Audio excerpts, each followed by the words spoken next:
That's Star Trek. The trick is Star Trek. Star like, Trek. Okay, I'm not, you know, like I don't be dressing up like. That's what I'm talking about. But I'm definitely Star Wars. Yeah, I'm Star Wars. Yeah, you talking about Star Wars. Star Wars. Right, with Yoda and all that. Okay, I got it.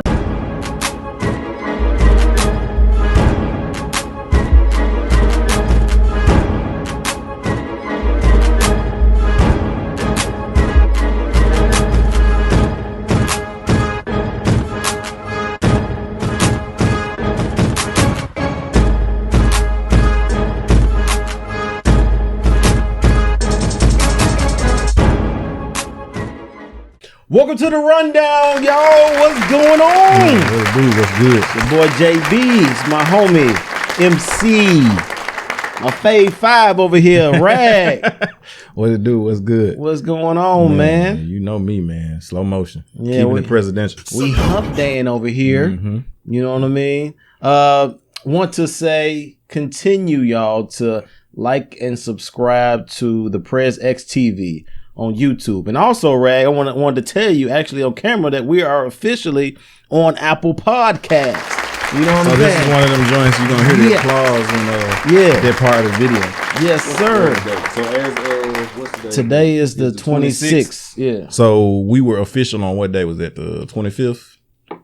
It might have been the 25th because I asked my sister a few hours ago to check for me because, you know, she got an iPhone. Right. So I can't really check. Right. So I told, you know, she sent me the little image. And we on there. So, you know what I'm saying? Salute to Apple. We finally got through. We continue to be on Spotify, Google Podcasts, iHeartRadio, and Amazon Music and Stitcher.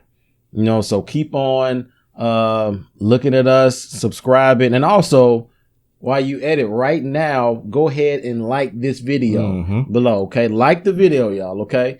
We appreciate it, okay? And so... Oh, well, let me give a shout out to, because today is the 26th. Yep.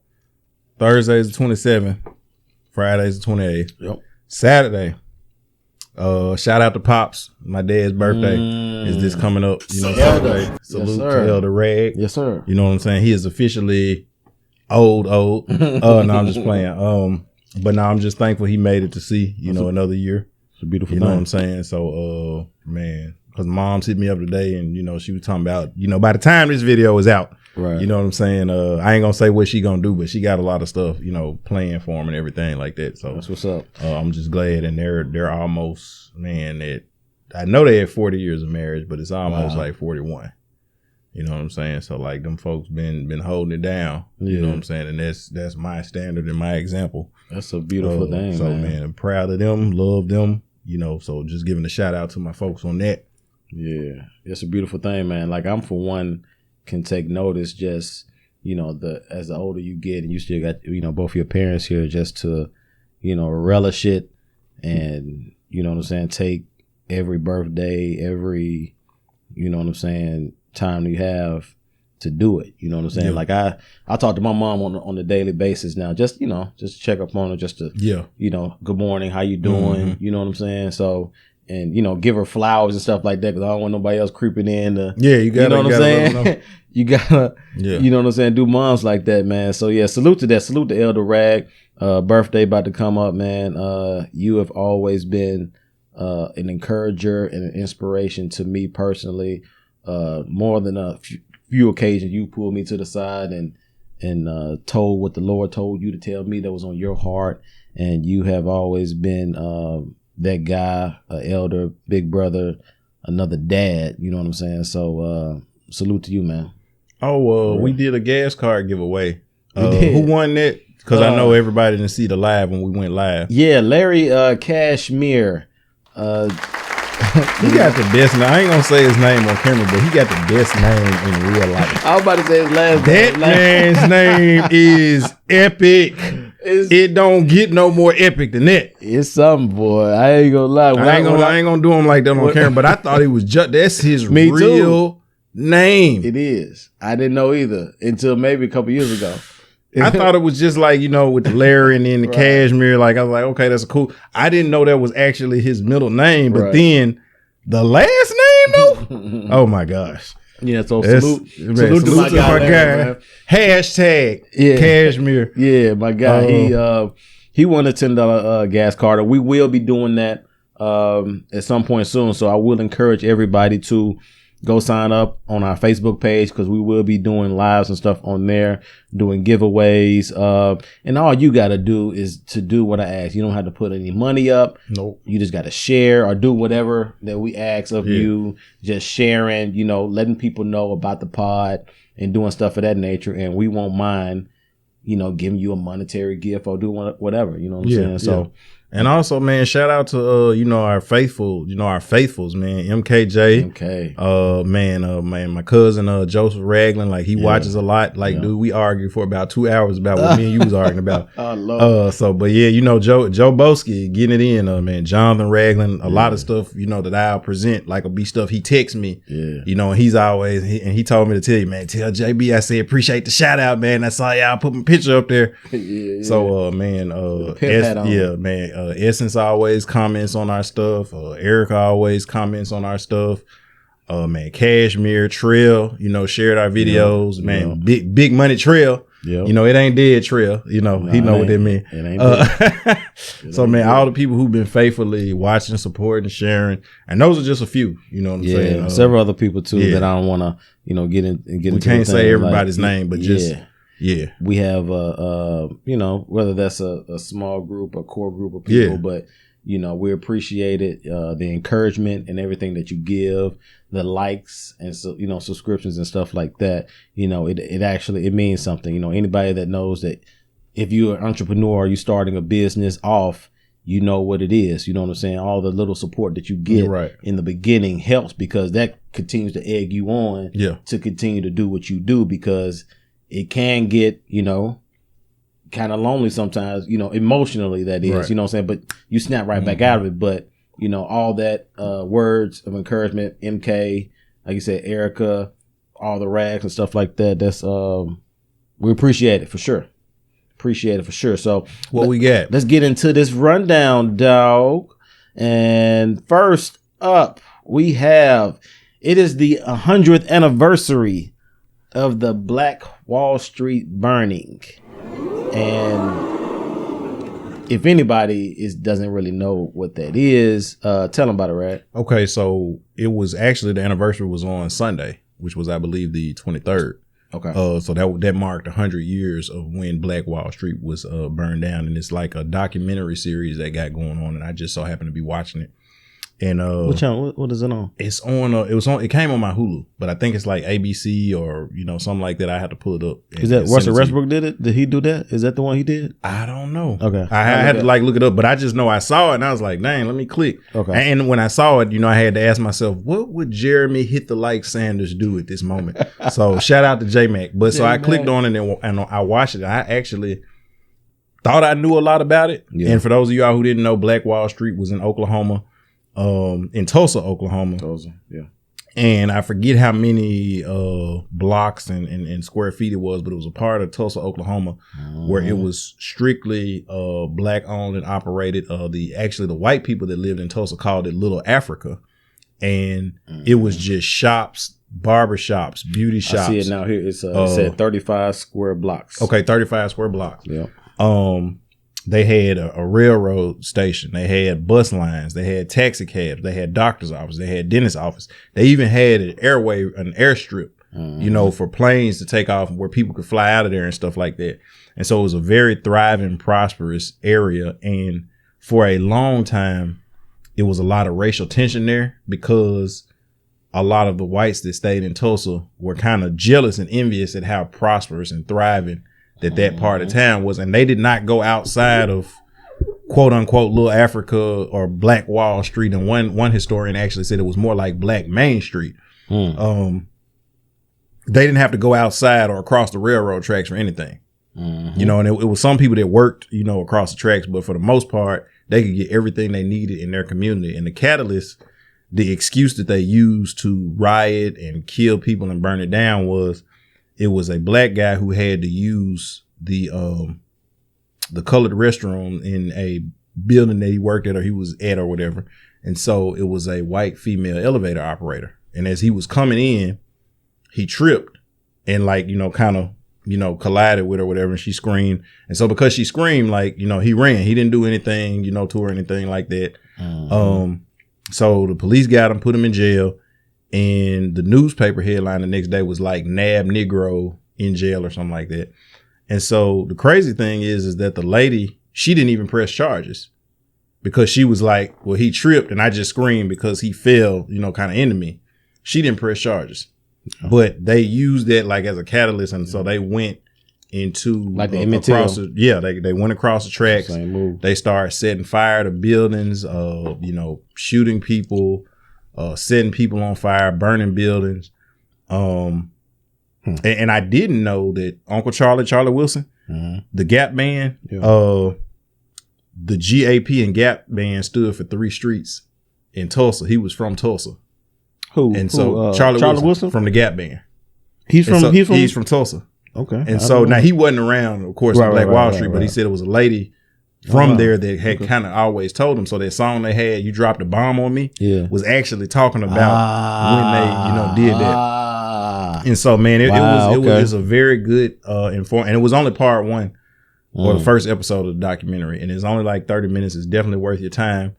Like I said, it was on my Hulu, so I'm gonna check that out. And check it out. And like I said, when I'll send it to you, and I know you'll be able to post it. On the screen when this episode actually airs. But it was very dope, very good, very informative. And it was what Reese, I'm on here said it was violent mobs of hundreds of white people attacked Tulsa's Greenwood district, known for its thriving Black community, burning businesses and homes to the ground and murdering as many as 300 Black Tulsans. You know what I'm saying? So like it was, and I think they said it's over 1.8 million in property taxes, but in damage during that time. Right. It don't seem that much today. Now about 10 to 12 million a day. Yeah, it's actually I think today it's like 28 million. Oh wow, near 30, about 30 million. Yeah. You know what I'm saying? Worth, because you talking about this is what in the 20s. Yeah, 1921. In the 20s. Yeah, because it's the 100th anniversary. Yeah, so it's And that Greenwood, when you said Greenwood, that's what the G and Gap stood for. It's Greenwood something and Pine, but that's what Gap Band, because they were from Greenwood, whatever the A is in Pine. Right. That's what the Gap stood for in Gap Band. That's crazy. I think we all learned something here today, y'all, because I definitely did not know that the Gap Band. So that actually, that puts some more oomph to me on the Gap Band. You know what I'm saying? And go back. And like I said, that song "You Dropped a Bomb on Me," that's what he was talking about. Yeah, and that's great. But I want to hit on this because I put up this article because our president Joe Biden, he is traveling. Moneybag. He is traveling to Tulsa, Oklahoma next week, or this week. That is, no, it's next week, to commemorate 100 years of the thing, right? And so when I read that, when I see stuff like that, right, like I ain't gonna lie, I don't want to get on the soapbox, but it's just like, these are the gestures, I guess, that I'm talking about, to where they'll come and commemorate something that was so harsh, you know what I'm saying, but not really put the foot on the neck to actually do something about it to stop stuff like this from happening. What is that phrase we always say when we talk about these politicians, the R versus L, that they always do? I believe that would be the representation as opposed to in the legislation. Yeah. So it's some representation, gesture, right, but no legislation, right. No reparations given, to those people, the survivors or the children of the survivors.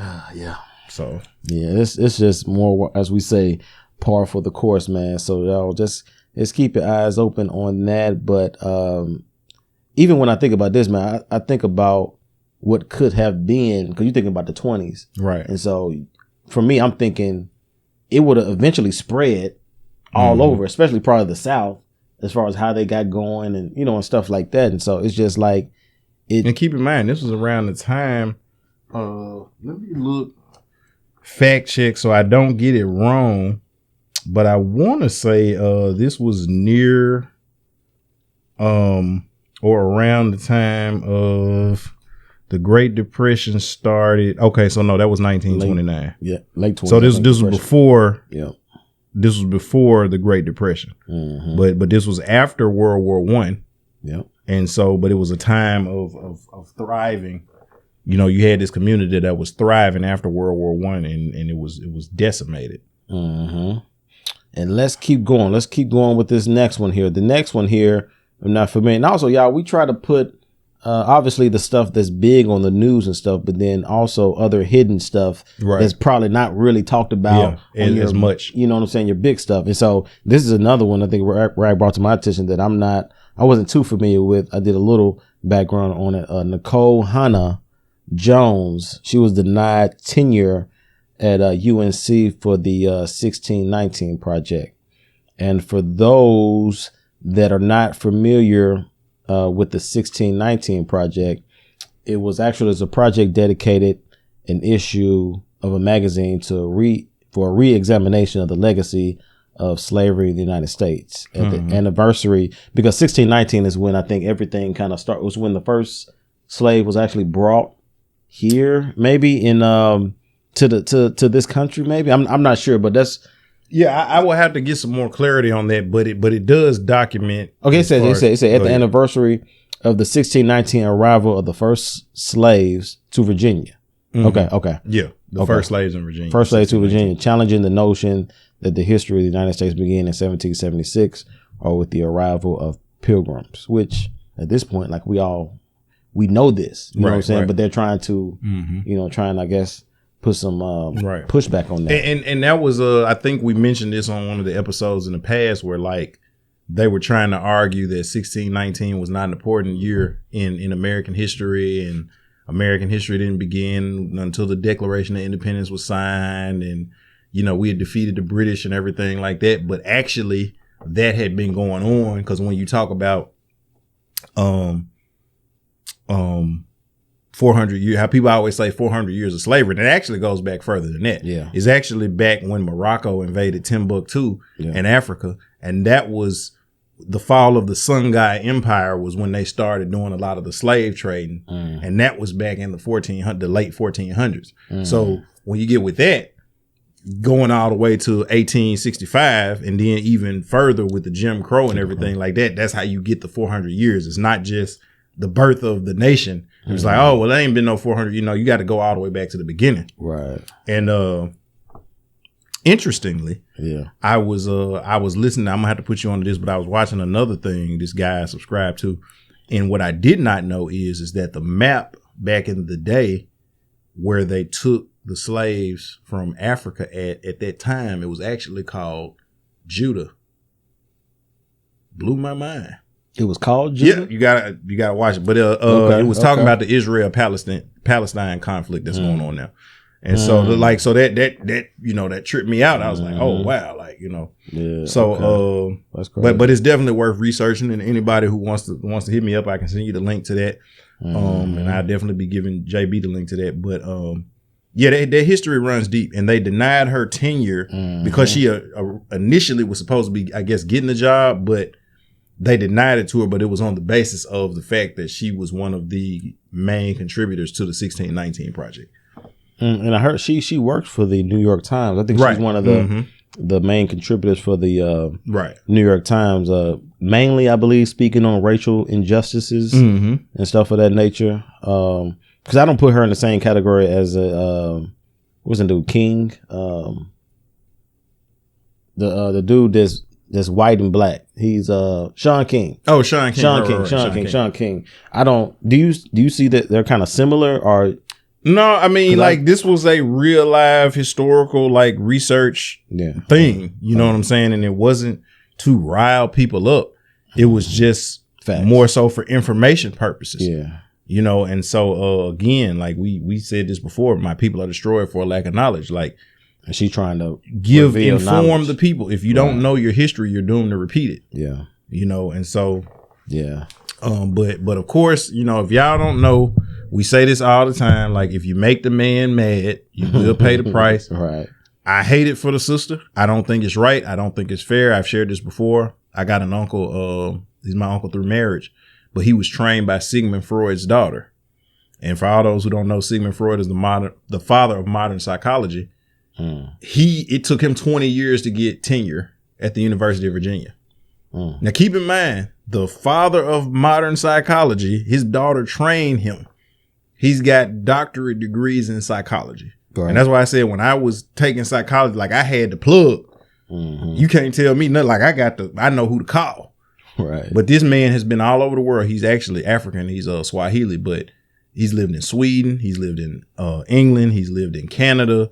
He's lived in Virginia. Like, he's lived all over. And he said what a lot of black people here, he said what he hates is a lot of black people in America don't realize that racism exists all over the world. He said just depending on where you go, it's very covert. And this is a full-blooded African. You know what I'm saying? Lived in Sweden, lived in England, lived in Canada, lived in different parts of the United States of America, lives in Virginia currently. And he said it exists all over the world. So not, a lot of times we talk like, oh, well, no, it's only in America. It's only in the South. No, he said it's all over the world. He's lived in the upper East Coast, all over the world. And so it's that same thing where you have a black professor who's qualified, overly qualified in some cases, but because you shake, I don't want to say shake the tree, but because you make the man mad or you impose a threat, they're going to do everything and make every excuse to deny you what's your opportunity. And so that's, I encourage anybody to look that up, because honestly, before that was on a docket that was sent to me from RAG, I didn't know too much about Miss Nikole Hannah, just in this information to this extent. You know what I'm saying? Again, this is information that's probably not out, I guess, totally in the mass. I don't really watch news too much anymore, like CNN. They're not talking like about that. it a lot. Yeah, so it's not really out there, but it's something that, you need to probably check it out yourself to kind of see what's going on, because, stuff like that, we actually need to know the information. I think we know because, our age, but it's really like the younger people that really need to, people that's in that 15 to 22, 23 range that really need this information so they can be, carry this stuff on. Right. So let's go to this next one here. The next one here, it's another anniversary here. I believe it was a day or two ago, maybe now, with the anniversary of the George Floyd murder. Yeah. That was on the 25th, I believe. Yeah. And his family met with President Biden to discuss a police reform bill. And so, again, this is just another one. Like, to me, I don't even know. Did you hear what he was quoted saying, though? No. What he said, we don't want to rush. We don't want to rush into a reform bill. That what he said? Now, let me see. It didn't take you a very long time. And again, don't have a problem with transgenders. Right. But man, that was quick. Man, 3 weeks, dog. You know what I'm saying? Like within the first 100 days of your presidency, and really before that, but you made sure that got out. And that's and I'm not knocking nobody, but if I was a transgender, nobody would know that unless I dressed up like a woman. Yeah. Like if I went to my job, you can disguise yourself. I can change that. Yeah, you can disguise yourself in that. I can't hide being black. Nah.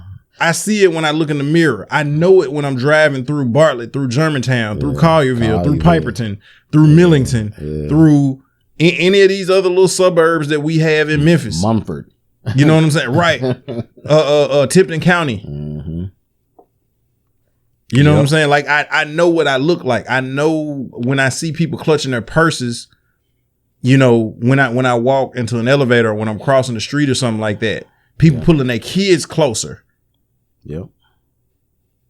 And a lot of stuff with this is like, and it's hard not to weave back into this whole thing, but it all works, together just because, when President, Joe Biden, when he, made that oath and he did all this, he made a couple of promises, to black people. And so given, and stuff like this, like, and to me, like maybe I am wrong and maybe some people need to educate me more, but like what at the maximum, what can a police reform bill do?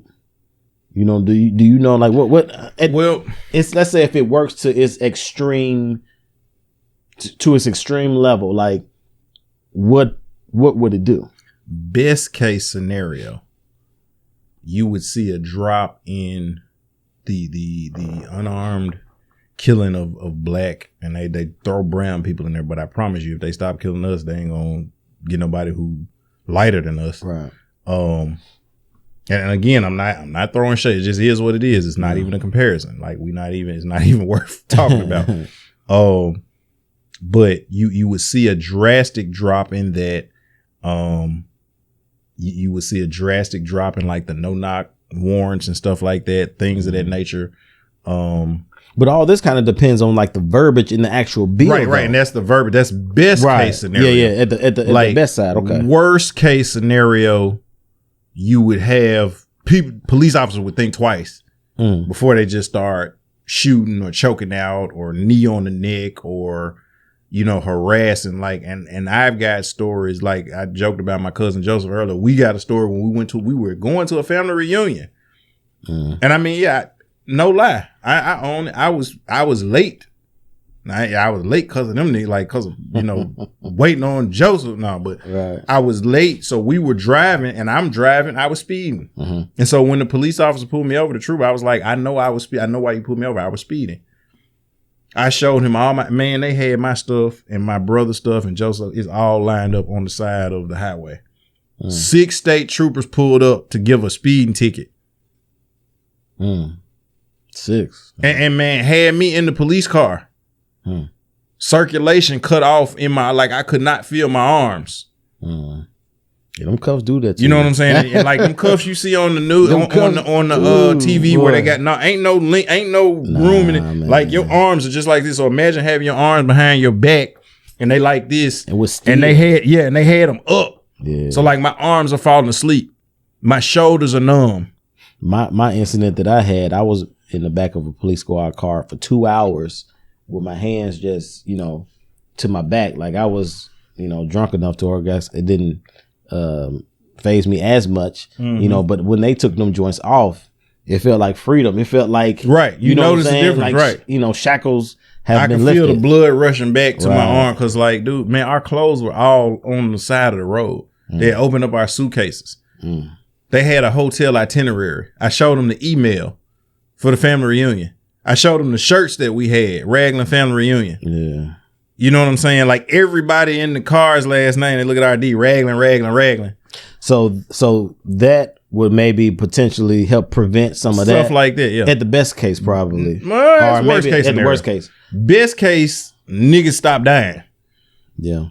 Worst case, they'll think about it before they do it. To me, like a police reform bill, wouldn't it have to be more detailed, like, because it's still not geared toward black people. No. It's just like a police reform.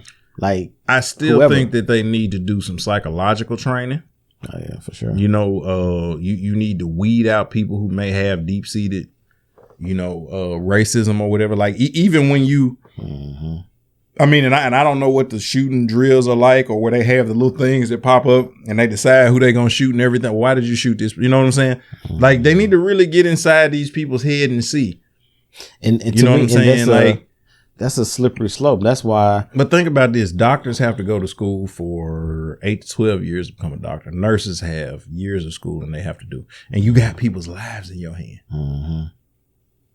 You know what I'm saying? And I'm not because again, we know some police, we know some damn good police officers. For sure. Black and white. Yeah. And Hispanic and Asian. Yeah. I'm not NWA F the police. I'm not on that. Yeah. But at the same time, we know some asshole police officers too. Yeah. We know some that need to be drug out into the street and monkey stomp. Right. Yeah. You know what I'm saying? Like that is just what it is. They don't need to put some of that mother cooking on. Yeah, I don't know. They don't need to have a badge. You know what I'm saying? They don't need to have a badge. Yeah. And I don't know why when you said that I feel like you're gonna have Kwame Brown posted up on the bottom of that. But no, it does need to be reformed. Next topic. Yeah, next topic here. This is an interesting one too. A Tennessee governor signs a bill restricting how race and bias can be taught in schools. And I looked at this earlier, and it's, when I really look over it, I'm like, at the end of the day, when it comes to this, it's probably best that that's not necessarily taught in schools. That's probably something that as a parent, you may need to, but it would have been nice if it was, kind of taught in schools. But just the fact that they're restricting how it can be taught in schools, and the way they verbalize it, it says that, it can cause divisiveness, depending on what, you can say it's basically, let me see exactly what they said here. It said, if not, I'm gonna have to just paraphrase it. Guidance at the time. Okay. But basically it's just saying that they didn't want anybody to be like black people's problem are because of this race of people. Basically, I'm paraphrasing it. So they don't want that to get in people's head to be like, okay, well, black people having these problems mainly because of these white people.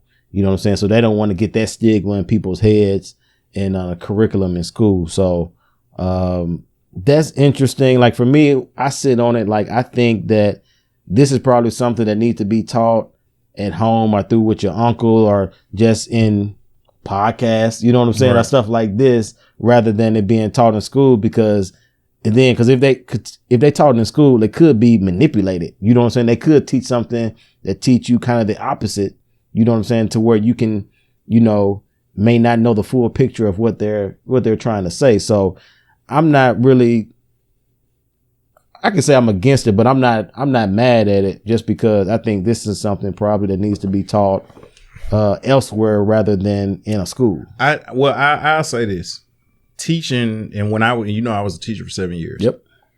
I had parents call me like when we talked about like the history of animation.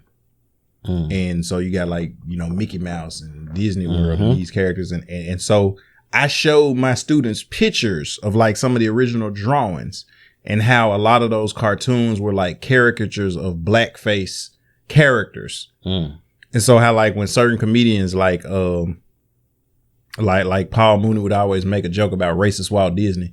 And like, that was why, because when you look at Mickey Mouse with the gloves and everything, the outline of the face, when you look at like a blackface character, that's actually what it is. But the way they did it was, instead of making a blackface, they had the white face with the black.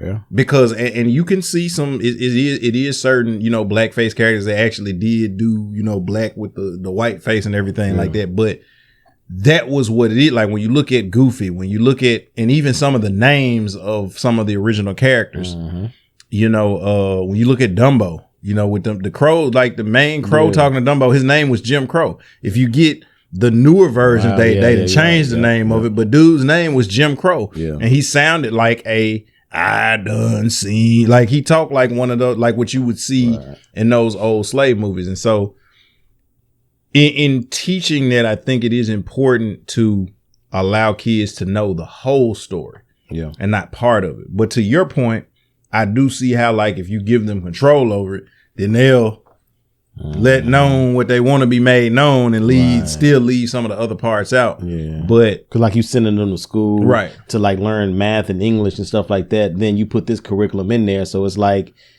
as a parent, I understand, like, you'll just kind of be like, well, they teaching you this in school, so I can kind of be lax. But we still celebrate Columbus Day. Yeah. Yep. And so now we didn't know, what did they used to say when we was in school in 1492, Columbus sailed the ocean blue. Like, we know now that he was a murderer. Right. And he practicing genocide. Yeah. You know what I'm saying? But like when we was growing up, we didn't know that. But guess what? They still teach in schools that they leave that out. Yeah. You're not going to find that out till you get in college. Yeah. If you're taking certain courses in college or you're watching certain podcasts. Yeah. But we still think, Columbus Day. Yeah. Yeah. Like before we read what we read on the last podcast, what the view of the Confederacy was, a lot of people, it's just a tradition in Southern. No, it was steeped in slavery in the view that black people are beneath white people and we are subservient to them. Yeah. And we read that last week. Mm-hmm. But in school, like, they just wanted to hold on to their way of life and what they knew. And it's just Southern gentlemen and Southern belles. Oh, it wasn't about that. Yeah. Now, it could not, for me, like, it could have been somebody that grew up that didn't know any of the history. That's what they grew up. Because I've heard some people talk about the Confederate flag. Like, this is all I knew. Like, we go to Sunday dinner over Papa's house and the Confederate flag is there. I'm just used to seeing it, but they didn't really know what it meant. They just knew their Papa had it up and they resonated with them having this good family time and stuff like that. But then don't know that your custom and your tradition is actually, detrimental to our people or us, period. Did you ever see that movie One Night in Miami? I did. Remember when Jim Brown went to the guy's house and the guy needed some help, Bo Bridges. Yep. He needed some help moving his furniture. That was the owner, right? Was that he was from the town that Jim Brown was from. Okay. And I guess his mom worked for them or did something like that. But the daughter was like, Daddy, you got to move this dresser or whatever. And he was like, oh, I'll help you do that. And now he had just talked about he was proud to know Jim Brown, proud that he was from that county. Yeah. Anything your family needs, let me know. And he's like, oh, I'll help you with that. And he's like, oh, Jimmy, we don't allow niggas in the house. I don't let Negroes in here. No, he didn't say Negroes. He said, well, he said, we don't let niggas in the house. Yeah. And so again, like that was the legacy of, like, to your point, you go over to Pop house, you don't know that. Mm-hmm. And man, I give a shout out to our homeboy, cause he catch a lot of flack, on Facebook for it, but he don't care. He trolls people. But our boy Todd, like Todd shared with me, we had a conference. Like I've sat down at Todd's house, and like he talked about like growing up a certain way and like seeing certain things and having an issue with that. Mm-hmm. And he even talked about, he put up a post where he reposted. He was like, he grew up a certain way, but then he said like, he was conflicted because it's like, okay, well, my black friends treat me better than, some of these other, like what you saying ain't adding up. Like this ain't right. Right. Yep. You know what I'm saying? And he don't have no time for, he's married to a black woman. He tell people, man, I ain't got no time for it. Like, man, if you're a racist, unfriend me. Right. He's like, man, my kids, you know what I'm saying? My kids are black. You got a problem, man, unfriend me. Like it's cool. We ain't never got to speak. Mm-hmm. But he talked about growing up and seeing certain things. So I get what you're saying when you said they talked about the tradition, but he was one who asked questions. He was curious. He wanted to know certain things. And when he would challenge it, sometimes he would catch flack for it. Right. Just because he wanted to know, like, why do we think like, why do you talk like that? Why do you act like this? And same with the black. When I grew up, I tell a story sometimes, like, I grew up knowing or hearing that, Democrat was the only way to go. Mm-hmm. You know what I'm saying? In the community that we grew up in, and obviously going to TSU, HBCU, all the young Democrats. Right.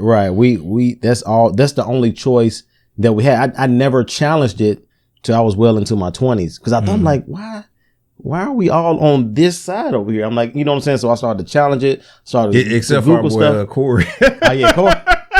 Now Corey out there, he's Steph Curry, but he, you know what I'm saying? That's my guy though. So I would not talk politics with that guy. No, Corey spit staunch Republican. He will spit flames like Dwyane. You know what I'm saying? So he go hard for it. Yeah, he will spit flames like Dwyane. But just to what you were saying, like we grow up sometimes and don't necessarily question certain things. Just like I think we brought up in a previous podcast of, your grandma saying certain sayings, you stand too close to the TV, your eyeballs will fall out, stuff like that. And so you end up hearing it so much that you start to believe it. Be like, oh, baby, get from under the TV, gonna hurt your eyes. Your eyes gonna fall out and stuff, But you don't question those until you know what I'm saying, look deeper or Google it. Be like, is that really true? Or is this just a custom, you know what I'm saying, just to get your wives' tale. Right, a ploy to get you away from the TV. As our guy 316 would say, Google it.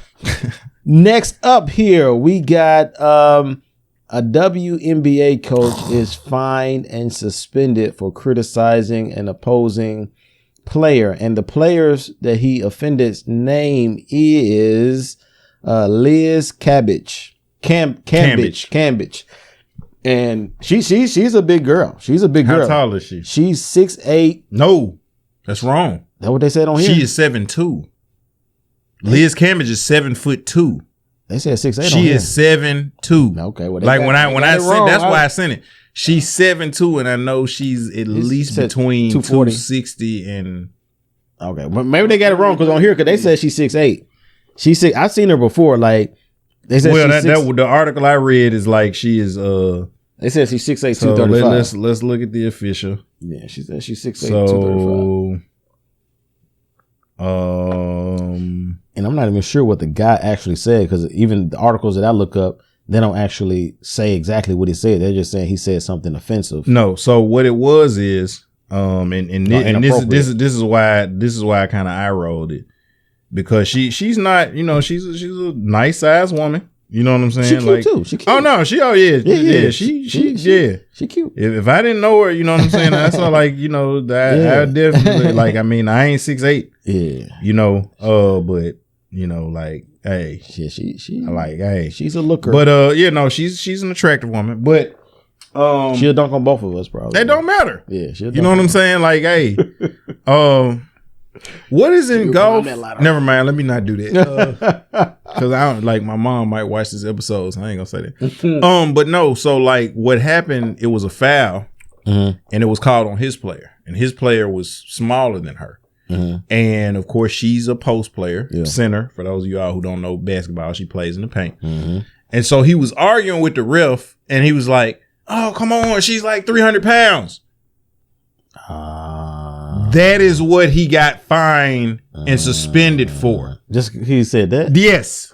Okay. Yes, sir. Okay. Well, let me say this, because I didn't know that information. That is ridiculous. I didn't know that information. Like, all I hear, this is the article that I pulled up. It said he's suspended and fined $10,000 because he said an appropriate and offensive comment. And so, dang, he just said that's it. That is it. And he said it to the referee. He didn't say it to her. Now keep this in mind. You remember when you was coaching the league a few years ago? Yeah. And Team Heat, shout out Team Heat. Yes, sir. And championship. I was like star defensive player on Team Heat. Yeah. Defensive player of the year. Yes, sir. But if you remember, we was in that game, and I forget who the guy was on influencing, because we was in the championship game. And remember, one of their big, they had a couple of big dudes on their team, right? That was just kind of roster fillers, right? But if you remember, he tried to set a pick.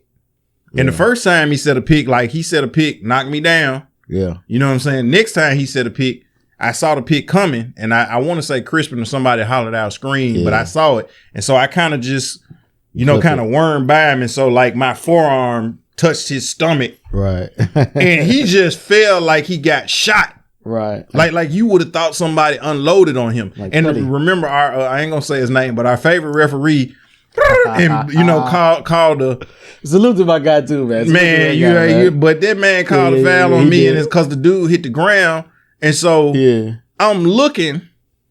Now at the time, I'm scratching, 6 feet. At the time I'm about 210. I'm solid. I'm not a little guy. Right. You know what I'm saying? But this dude about 6'4". Yeah, he was at least 280. Yeah, at least possibly more. Probably more. Yeah. And I looked at him and I said, really? I said, look at him and look at me. So he pulled a Brian? Oh, yeah. LeBron can't even see him, man. He pulled a Vladdy. Oh. I go back. You remember the old University of Memphis? Man, he pulled a Justin Wimmer. Oh. Man, I go way back. Like, I remember being a kid watching the University of Memphis with Penny, them, Lorenzen, like Justin Wimmer, man. Wimmer, he used to take them charges, though. Right. Man, but dude hit the ground. He just, boom. Yeah. And I'm looking, you big sorry sap sucker, like. And I said to the referee, look at him and look at me. Ain't no way. Yeah. I didn't run into him. I ran like I kind of just scrubbed him. Yeah. Yep. And so that would be like me getting fined for that incident. And so it was a similar situation. It was a foul called. His player was smaller, and the call went against his player. And he was just like, "Oh, come on, how you gonna let that call go? Oh, come on, look at her. She's 300 pounds." Now, realistically, she doesn't weigh that much. Right. That was an exaggeration. He about 40 pounds off. But this was not in a press conference. Right. This was not in a magazine article. Confines of the game. This was not after the game and they got things up to him. Yeah. This is in the heat of the moment of an intense game, going back and forth. Your player, what you feel is a bad call. Yeah. Now think about how many times coaches have told the referee, "Oh, that's a bullshit call. Oh, what the fuck you looking at?" Like they done said all types of nothing. Right. But because it's a male coach, it's a female that he said that about. Yeah. And again, they're not saying what the comment was. Right. Because I read the article where he said I should not have talked about her weight. Right. Okay. And so now you're pandering because you don't really believe that. Right. See, this brings it in a whole nother light for me because everything that I read, they never said what he actually said. They just said he said an inappropriate and offensive comment, and then Liz came on her Instagram and was talking bad about something like, "Oh, I ain't gonna let no man disrespect me." She said, "I would never let a man disrespect me ever, ever, ever, especially a little white one." Right. So again, you calling him little, but that's the point that he was making in comparison. Yeah. Yeah. And all I'm saying is, again, you might not have been legit 300 pounds, but where's the lie? Like, if you're outweighing his player by 100 pounds, yes, he probably exaggerated. But you know anything, we round up, man. Yeah, you're gonna do that. That bring a whole nother line. Let me move on before I say something else. Okay. Now this is a kind of a new one here. I brought up. It's called Justice for Zadok Williams. Now this actually happened, honestly, probably like around the same time as the Andrew Brown case, the Andrew Brown murder and the shooting. This happened like in April, like in mid-April. Okay.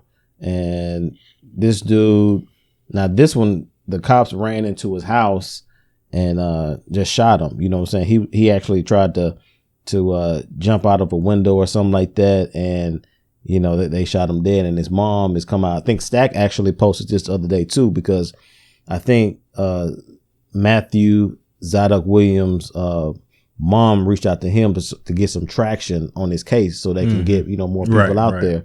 So, she's trying to get more people to, to put more steam on it. And so like I said, for me, I just wanted to put it out there because it may be getting big here in the next week or two. But I don't know all the details of the case, but for what happened, this is what it says. It said the incident took place around 4 p.m. on a Monday in the middle of April in Williams' condo when officers responded to a report of a man with a knife. Police say 35-year-old lunged at them 2 times, a story Williams' family doesn't believe. He was a nonviolent person. He wouldn't kill a bug, says his sister. And he tried to basically kind of jump out of a window, and they shot him dead, multiple times. So after he was trying to jump out the window. So when he lunged at him with the knife, so you don't shoot at him while he's lunging with the knife, but you shoot him when he's jumping out the window. Yeah, it's an interesting story. Like I said, I don't want to talk too much about it just because I don't have all the, quote unquote details, but I did want to put it out there just because this may be a story that hits the light here. If that's what it is, again, you don't shoot at him while he's lunging at you with the knife, but you wait till he decides to jump out of the window. I doubt it. Yeah. Because all I know is that if a nigga look at a police officer, it's over with for your life. Right. And this is the same thing that kind of happened with the Andrew Brown case. Like, right. Oh yeah. He's fleeing police officers. You know what I'm saying? And so he gets shot in the back of the head. And what the guy say? You're a threat. If you're backing away from police officers, if you're running from police officers, what's the guy who said he wasn't going to press charges? Was that the Attorney General? Yeah. Like he was quoted in saying, like, if you're running from the police, you're considered a violent offender. Yeah. And that's what they call him. So even in this, like I said, it's an interesting case, something to maybe keep an eye on or actually look at. Honestly, the time this actually happened, you can see how it can kind of get lost in the sauce because you had a lot of other stuff. Right. There was a whole lot of other stuff going on. Right. So the young man that got killed in, was it Knoxville? With the bathroom thing? Yeah. Mm-hmm. So that actually happened. So that's just something to look out on. So let's get into these quickies, dog. What's up with these quickies, Rag? Man, you know what happened when it's quickie time, man. You got to get back to work. You know what I'm saying? Like you running late for work. You know what I'm saying? And they like telling you to come here real quick. Give me one more hug before you get out. You know what I'm saying? Like you skipping class and you can't be late. You got to try to go and get it in real quick. So you ain't got nothing but 2 pumps and a swivel to give. And it's over with. 2 pumps and a swivel. That's all you got. 2 pumps and a swivel. With this, Rick Rude.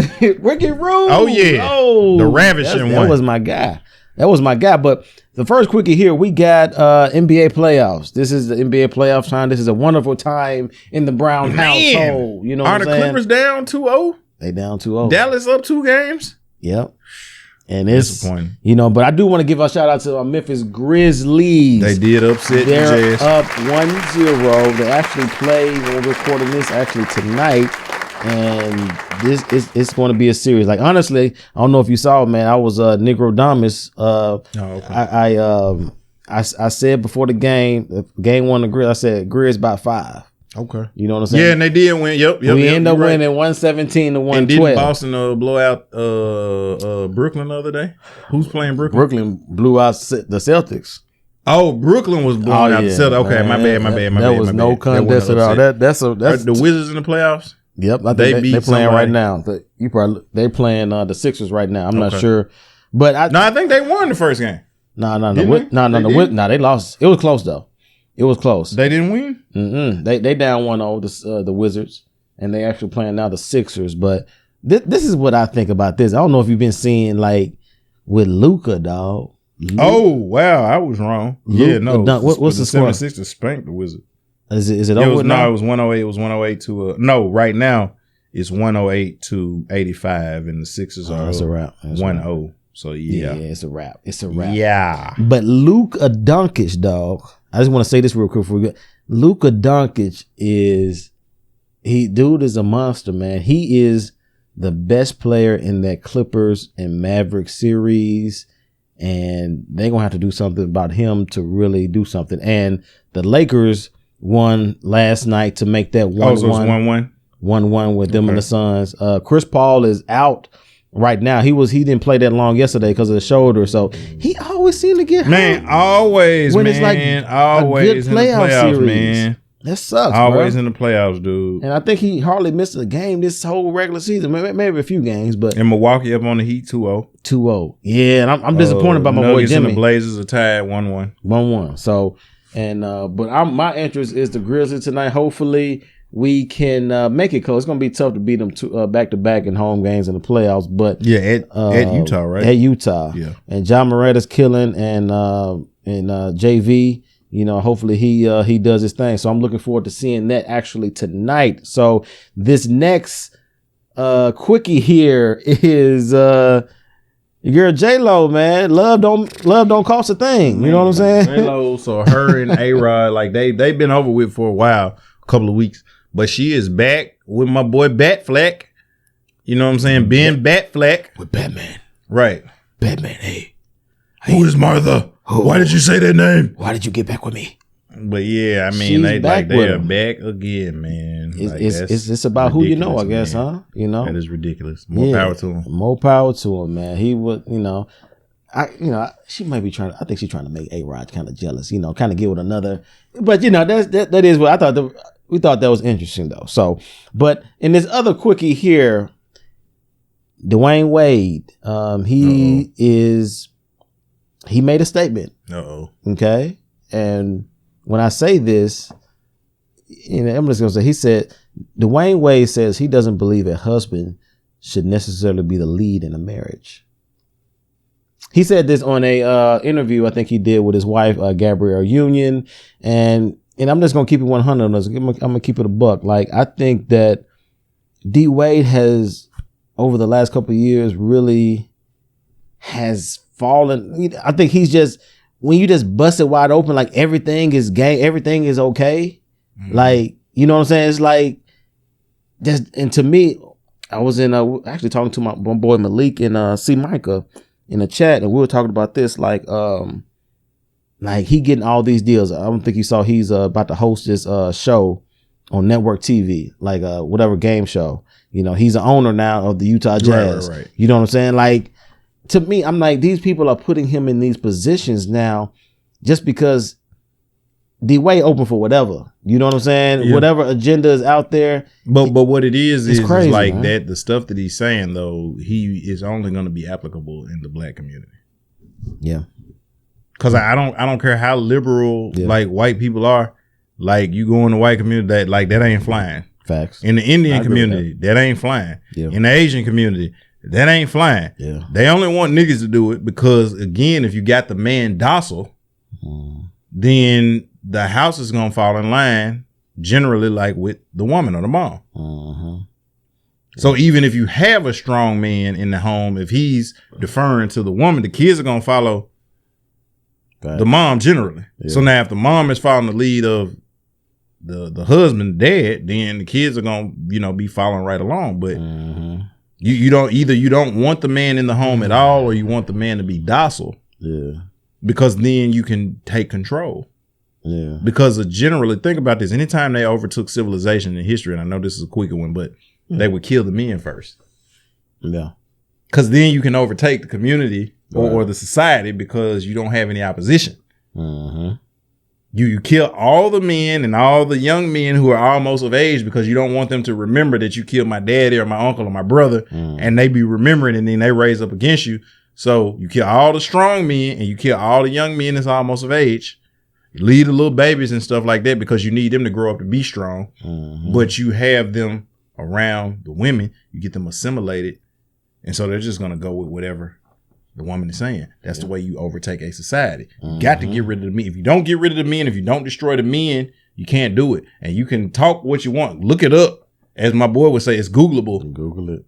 And he's perpetrating this. He's bigging up this, which is, it's unfortunate, man. Like it's really unfortunate. Man, so what we got next? The next one here, we got Wildin' Out. Nick Cannon is allegedly expecting his fourth child in a year. In a year. Nick ain't playing. Yeah. So that's the real quickie moment. Nick ain't like, hey, Nick Cannon. Like he got real. Like that man ain't playing. He the real Steph Curry. Man, that man aim is on point. Yeah, he's shooting from 40. He's shooting from 40 on his. Realness. So what we got next? We got a comedy legend. Oh, we referenced him earlier. Yeah, Paul Mooney, man. I want to say this about Paul Mooney. Maybe it was in 2009. Me and Keenan went out of town to St. Louis to actually watch a Cowboys game.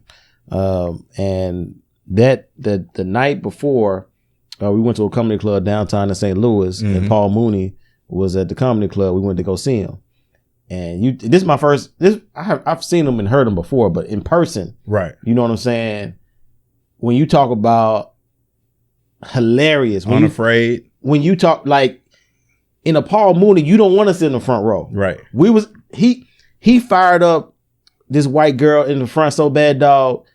She left out the building, dog, like fire and hot. then talked about her while she was walking. Did. Yeah, I already exactly. Know what he did. And it was like, I'm like, this is really happening. Like, this was my first, personal experience. Obviously with Negro Dominance, with the Chappelle Show and stuff like that. But salute to Paul Mooney, man. You have man, I love that guy. This dude is something else, man. For real.